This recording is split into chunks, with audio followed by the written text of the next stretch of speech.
This is Live for Love TV. Live for Love TV. Yes, I am. One step more. One step more. One step more. Until you reach your goals. One step more.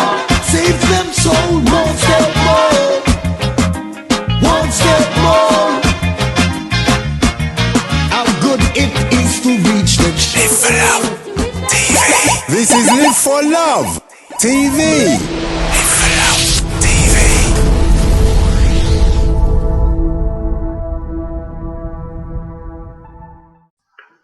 Okay, welcome back here. You're here with Live for Love TV. It's the 22nd day of the 4th month of the 21st year of the 21st century. I'm pleased to say I'm here to be joined by a journalist, entrepreneur in China from Ghana, a good friend of mine who formerly interviewed me while I was in Ghana and we were in Ghana. We haven't been together for many years in this way, been talking. So we have, we speak on the phone, but we haven't been able to really get together the way we want to speak. So we're going to do a Zoom meeting. He's my man behind the China Wall. And I say behind the China Wall because I'm not sure if he's the one that built the Great Wall of China, but whoever built the Great Wall of China, he's on the other side of it now. So I'm going to bring him in. This is Mr. Odehyeeba, journalist, entrepreneur from Ghana in China. You're welcome on Live for Love TV. Most grateful. Thank you, Mr. Shea. Thank you for having me today. Thank you. Wonderful, wonderful. Thank you. And so my first question to you is, you are in China. We were in, the last time I think we were together was 2018. I think that's right, yeah? And you left Ghana before me, but sure. you had a reason for leaving Ghana, and I know some of that reason, but if you could, in your own short words, tell us what made you leave Ghana and spend such a long time outside of Ghana. First of all, let me thank you for giving me this opportunity to explain myself and also enjoy be part of your TV. So I thank you all your listeners and who are watching it right now. You're welcome. First of all, question is, messages in life. We all need to progress in life in terms of personal education and self development. So as long as I lived in Ghana, worked in both radio and television as a broadcaster, I also have my own issues. And then I decided to figure out one or two things that is not working for me in my country. So I just decided to leave outside, go and find a place to live and also try to rewrite my history, and maybe I'll be back one day. So I left Ghana, and now I'm in China. Right. So from that perspective, I mean, I was there with you, and I lived there for almost 14 years. So I mean, you were born there, so you were there all that time. You told me a lot of things about Ghana that many Ghanaians seem to want to hide. It was something sure. I was observing. I could observe for myself because I was a big man by the time I got there. But people were hiding things. Ghanaians don't like to come up front and tell you the truth. But you were someone who I found was very much like me. You spoke your truth, and you were unafraid to speak that truth. So it was wonderful to hear some of your explanations. But there's a system in Ghana that seems to hold the people in exactly the position they're in. The poor people stay poor until the day they die, from what I could see. And when we in the West, especially Pan-Africans, when we see people coming out of Africa, and people like the Pan-Africans, many of them will say, you shouldn't leave Africa, you should stay there and build Mother Africa. Why are you leaving to come to white man's country? What do you say to them? Well, let me begin in this way. Let me quote this song from Bob Marley. He said, "He who feels it must prove it." So I want to make it clear that I was born and raised in Ghana, and I'll view all these stages, and I'm telling you with the facts that, as you're saying, in every society, even though unquote we cannot be the same, we cannot be equal in terms of economic financial status, but yet people must rise in terms of their lives. But if you go to my country called Ghana, the system is too primitive and backward to the extent that there's no system where it gives the people chance to live. It's like a jungle, a survival of the fittest, where we don't have a system.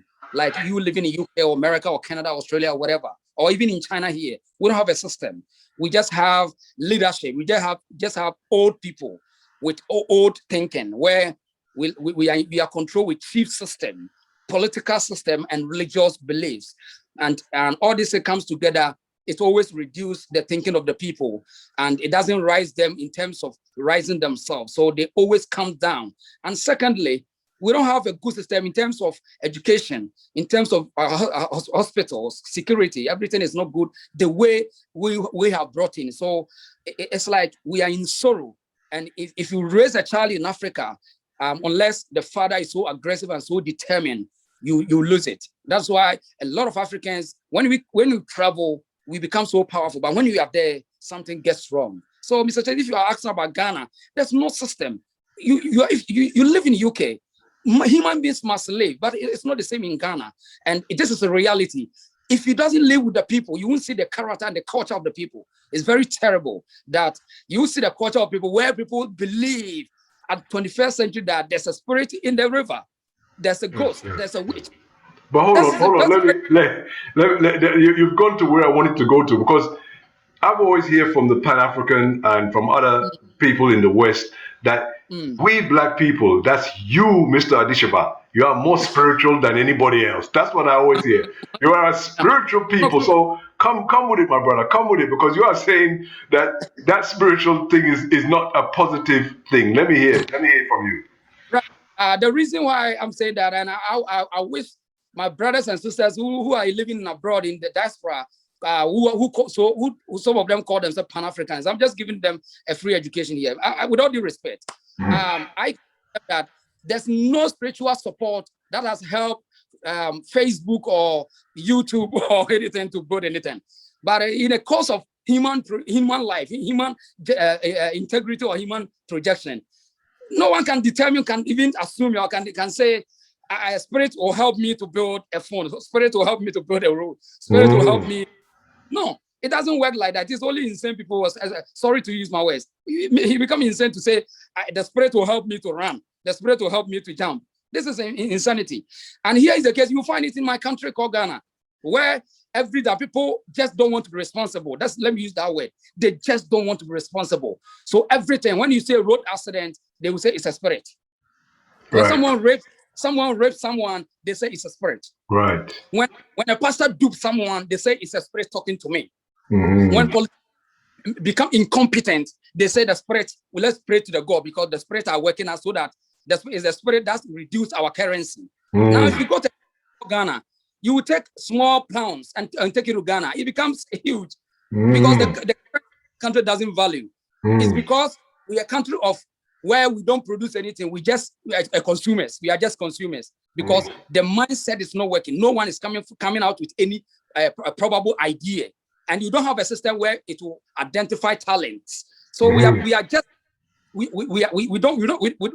fit the world. That's what I can say. We don't fit the world in terms of economic ideas or the battle of the mind or economic competition. We don't fit in terms of mind competition. We don't fit, Mr. Chase. We don't fit. Yeah, but so what you're saying now, you're taking the blame of the colonial powers, of the European powers. You're taking the blame of them, and you're putting the blame back on the very Ghanaians that people say have been, miseducated and mistreated. You are not saying that. You are not saying that. You're saying something completely different to me from what I can hear.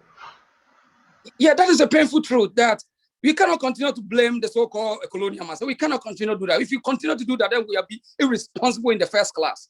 Because we can determine to buy nice clothes, buy heavy, expensive phones and everything. So which means the mind is working to have a sense of choices. I hope you understand me. Yes, I understand. So why is it that up to now, over 500 years ago, we still can't figure out things that it can benefit us? No, can I ask you? Must add value to his or her life.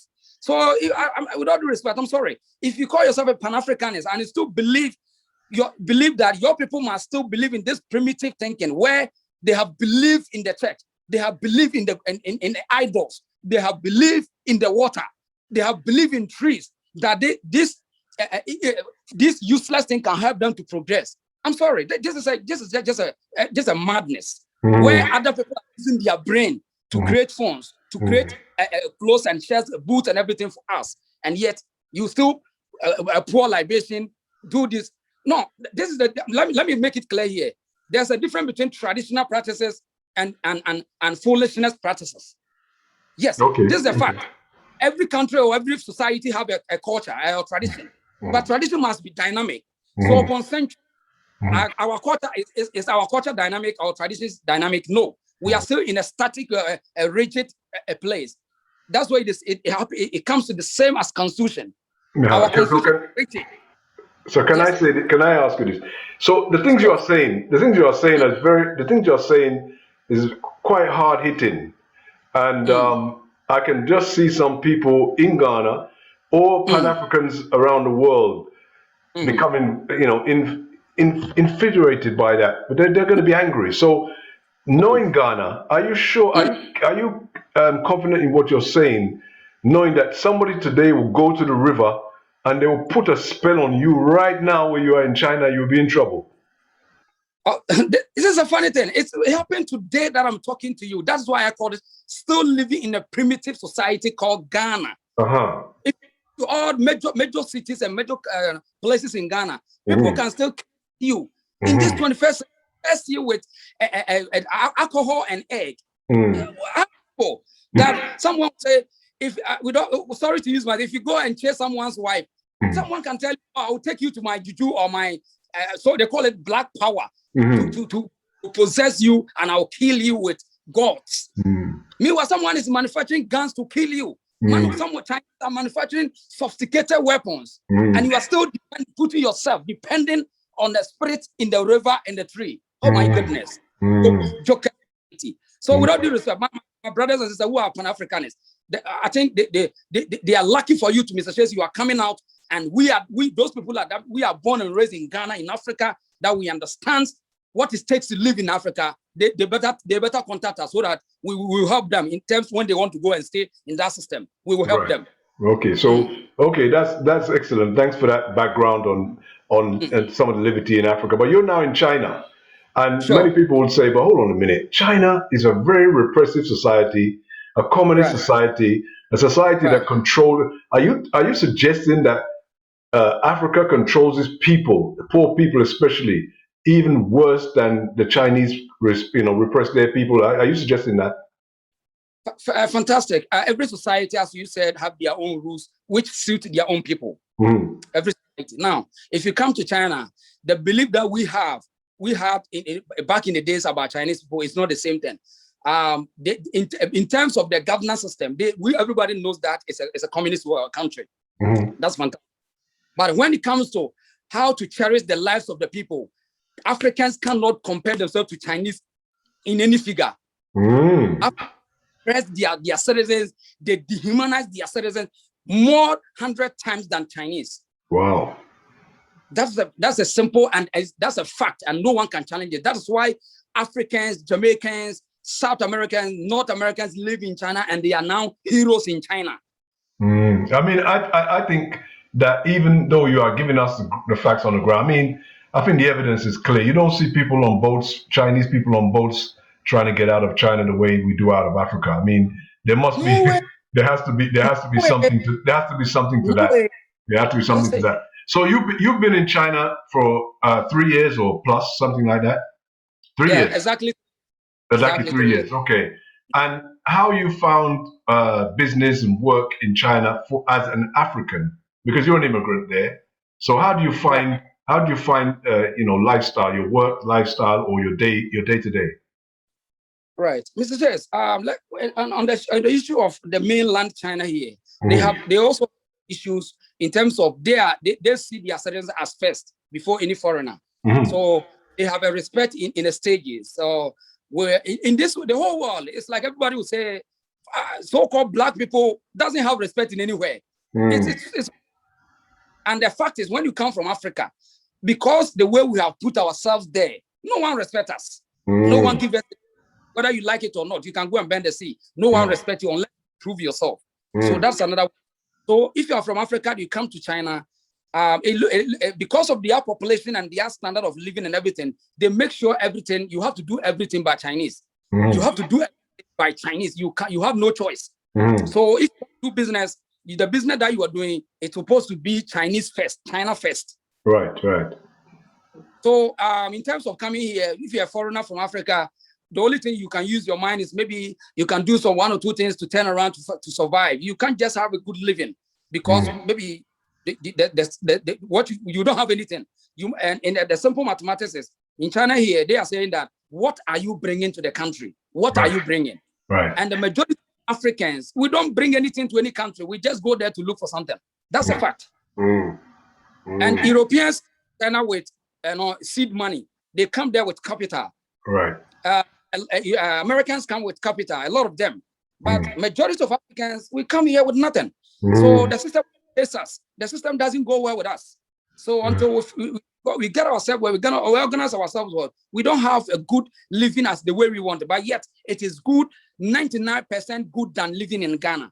No, but that is a frightening thing that you see now you're getting to where I wanted to come to you. It's a frightening thing that you're saying, because I know some of the trials that the African people are having in China. We've heard about it on the news, chased from place to place, run from workplace to workplace, many things we hear. And you're telling me that even in your own born land, even with the repressive system in China and being placed maybe second, third, fourth class citizen, that you still feel more comfortable in China than in Ghana? This is the painful truth. Let me tell you, when you are living in Ghana, police can meet you on the road and take bribe from you. And this is the reality. Police can intimidate you. You can go to, you have no justice system. It is reality. And in China here, we all know their system of governance. So you can't come and live in China without documents, without visa. You can't come and live in China without and smoke marijuana in the public domain. You can't come here and do drugs. You can't come and be in China and criticize their government. This is just a normal routine that you have to learn on it. So if you go above what that's what the country, the government will chase you. You see the fact. But in Ghana, but compared to Ghana, in your own country, you are always intimidated by the system, by the police, by the law. I remember I can testify that you also have the experience, even in having the court cases in Ghana. You can testify to this. Yes. A lot of Pan-Africans can testify in Africa. There's no. So as long as I've been there, no policeman have ever meet one in the street to tell me to pay bribe. No, I have never seen that. I've never seen power outages. I've never seen shortage of water. I've never seen mosquitoes. I've never seen. Don't blame the mosquitoes. Just talk about the power outage. Ghanaians are not responsible for the mosquitoes. So let's talk about the power outage.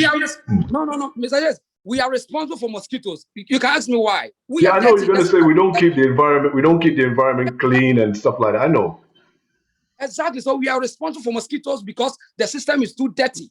Some clean it, and Chinese are able to clean their cities. They are able to make quality roads. They are able to make affordable houses, infrastructure development, the power supply and everything. So the system here is fantastic, 99%. The only percent is I did not born here and my root is from Ghana. That's only 1%. Okay. Thanks for that. Thanks for that, Bertrand, because I mean, it's powerful testimony to speak the way you speak, because I know you are beyond the Pan-African. You are a real African. You love your country. You love the land.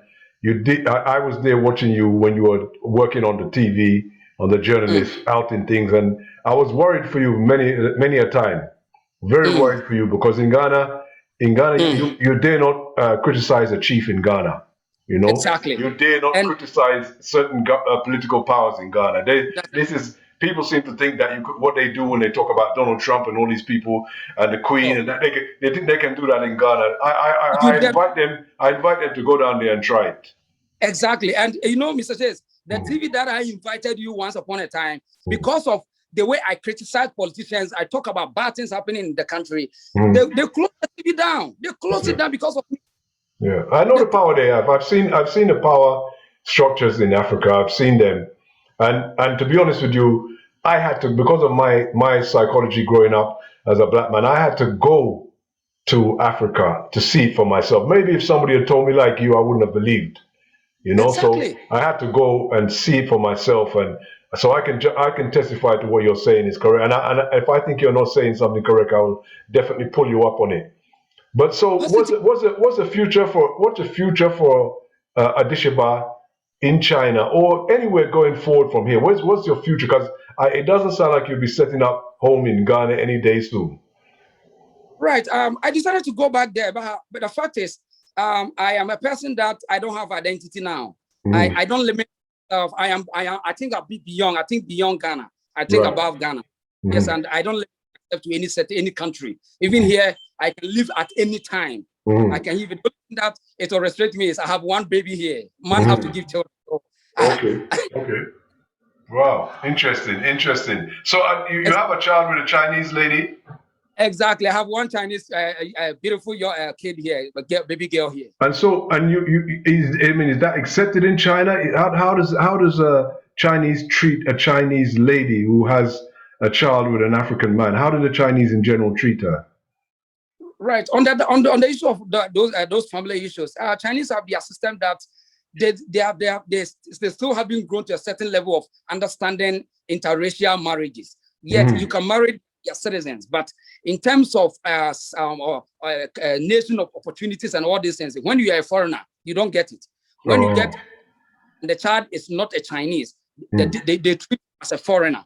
So in this case, when you have a child with a Chinese, you have to make everything the child to make the child become a Chinese. You don't let it a foreigner, because the child lose a lot of opportunities in terms in living in the country. Okay. So yes, so that's the difference between the West and in the China, because they have their own set of rules, and maybe one day they are still coming out, because at first it was not easy for them even to register a marriage for a foreigner and a Chinese, but now they are doing it. Now they are doing it.